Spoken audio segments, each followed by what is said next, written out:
حفظ کی ایک آئیڈیل عمر کیا ہوتی ہے کہ جس میں آپ سمجھتے ہیں کہ بچے کو اس عمر میں آنا چاہیے اور پھر جو ہے نا وہ اس کا فائدہ اس کو ہوگا؟ 5 کلاس کے بعد 4 یا 5 کلاس، آلموسٹ تقریباً 10-11 سال عمر ہوتی ہے اس کی اس وقت۔ 4-5 سے پہلے نہیں لینا چاہیے۔ اس کی ریزن یہ ہے کہ اسکولنگ بچے کی انتہا سے زیادہ ضروری ہے۔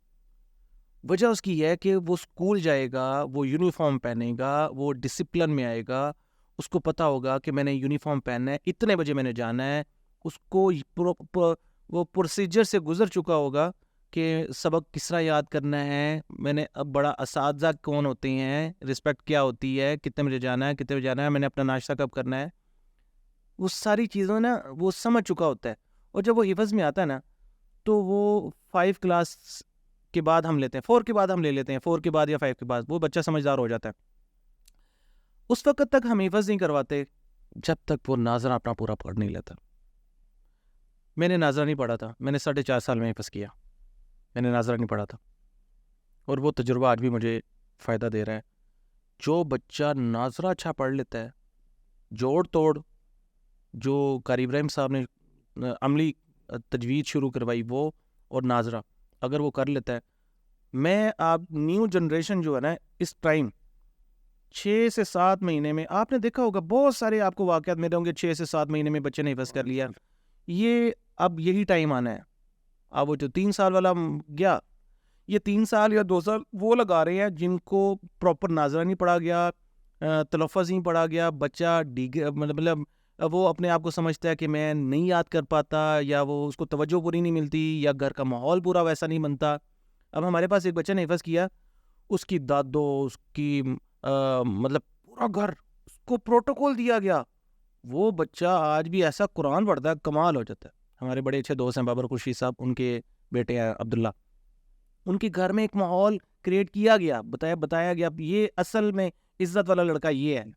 تو وہ ہمارے گھر ماحول یہ ہے کہ حفظ تو کروایا جاتا ہے، وہ گھر میں ٹی وی چل رہا ہے، گھر میں دوسرے آنا جانا چل رہا ہے، اس کو وہ بیچارہ تیار ہو کے جاتا ہے، چپ کر کے جاتا ہے، چپ کر کے واپس آ جاتا ہے، وہ گم سم ہو جاتا ہے، وہ اپنے آپ کو سمجھتا ہے کہ میں جو ہوں نا وہ ان جیسا نہیں ہوں، مجھے کہاں ڈال دیا ہے۔ تو یہ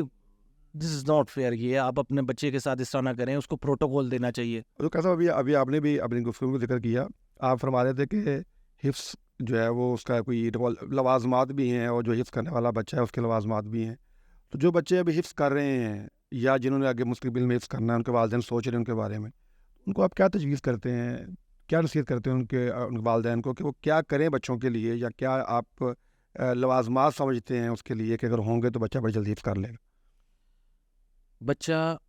پڑھ کے کبھی تربیت حاصل نہیں کرتا، وہ دیکھ کر تربیت لیتا ہے۔ گھر میں سب سے پہلے والدین کو دیکھتا ہے، میرے والد نماز پڑھتے ہیں،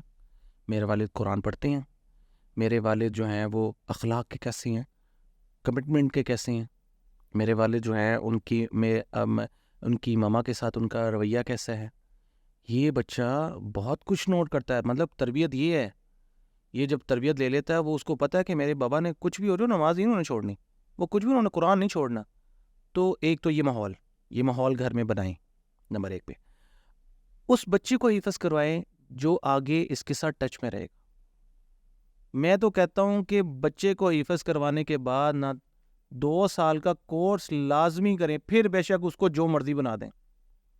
تجوید کا 2 سال کا کورس ضرور کروائیں، جس کو ہم عام طور پہ اما کو کہتے ہیں نا میٹرک، وہ اس کا لازمی کروائیں۔ میں اس حق میں نہیں ہوں کہ بچے کو حفظ کروا کے اس کو کہا جائے کہ چلو جی آپ جی سی میں چلے جاؤ، آپ یو ای ٹی میں چلے جاؤ، یا پھر تم پنجاب کالج میں چلے جاؤ۔ بچہ ضائع ہو جاتا ہے۔